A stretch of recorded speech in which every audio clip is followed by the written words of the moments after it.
Hi, my name is Orion Hawthorne, and I'm a mystic love astrologer who's here to help you unravel some of the mystery behind the all of your relationships, the underlying dynamics of all of your relationships.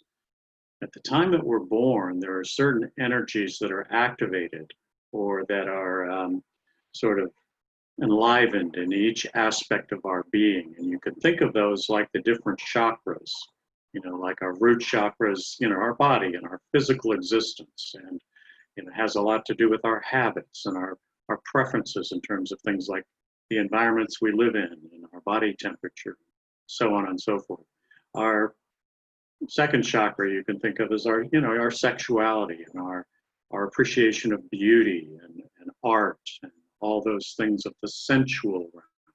The third chakra we can think of like our willpower, our strength of will, our determination, our desire to accomplish something, to get something done.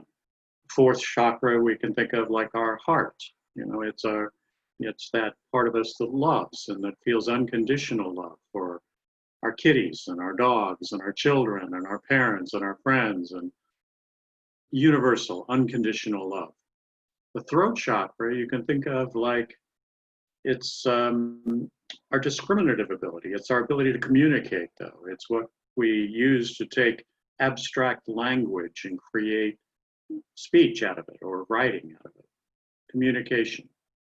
And the third eye you can think of like it's our sense of equality, our justice, our sense of fairness, and big picture awareness, all of those kinds of egalitarian qualities, our sense, our wisdom, that allows us to see the big picture. And the seventh chakra we can think of like the sun. It's like in its lower vibrations, it's ego, it's arrogance, it's our sense of individuality and self. But as we rise in higher vibrations of that, it's our positive self-esteem. It's our self-empowerment. It's our leadership ability. And in its highest vibration, it's just pure essence. It's the part of us that can sit back and observe every thought and know that, oh, I'm not my thoughts. I'm that observer that is observing all of my thoughts. So these are all the different aspects of our being. And there's one other, and we call it our rebellious nature. It's the part of us that wants to break out of conventional structures and tradition and rebel and break free of stagnation and like that. All of these different aspects of our being have a different planet associated with them in astrology. So we call that like the root chakra, we can refer to as like Saturn, and our second chakra like Venus, and our third chakra Mars. Our fourth chakra, our heart, is the moon, quality of the mother, unconditional love, our nurturing quality.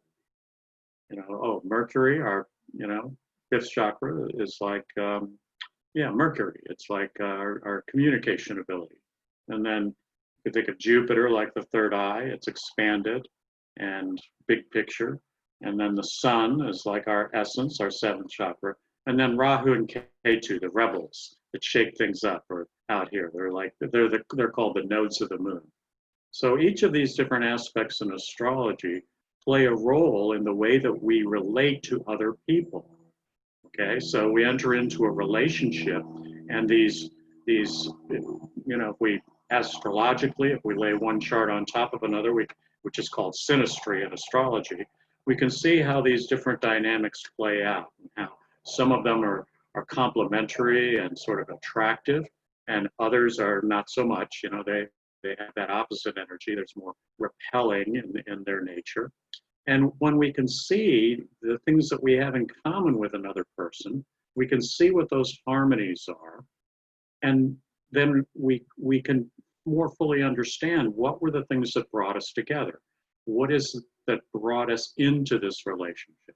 And then when we see the areas of disharmony, we can grow to appreciate the differences, which is really the key or the essence to true love, is not only appreciating those things that we have in common with other people, but also being able to see those areas of disharmony, those differences, and appreciate our differences. And the more that we can actually recognize the differences and grow in our appreciation of them, the more that we can be grounded in true love. And from that place, then we get to decide, how do we want to play with another person?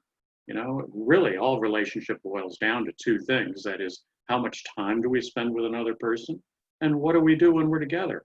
I mean, do we make love, or do we just go for a walk on the beach, or have a glass of wine, or engage in a political discussion? Or how do we engage with each other individual in our lives? And they're all different, and they're all unique, and they all have their own gifts to offer. So a mystic love astrology reading can help you to unravel the mystery. What are the underlying dynamics of each relationship in terms of all these different aspects of our being, which we call the planets? How do those interact? What are those underlying dynamics? And when we see that more clearly, then we can make more conscious choices about how we want to engage with one another. So please sign up for a Mystic Love Astrology reading below. You know, there will be a link below here, and you can find that and click on that and sign up for a Mystic Love Astrology reading. And I'd love to play with you and help you unravel the mystery of your relationships.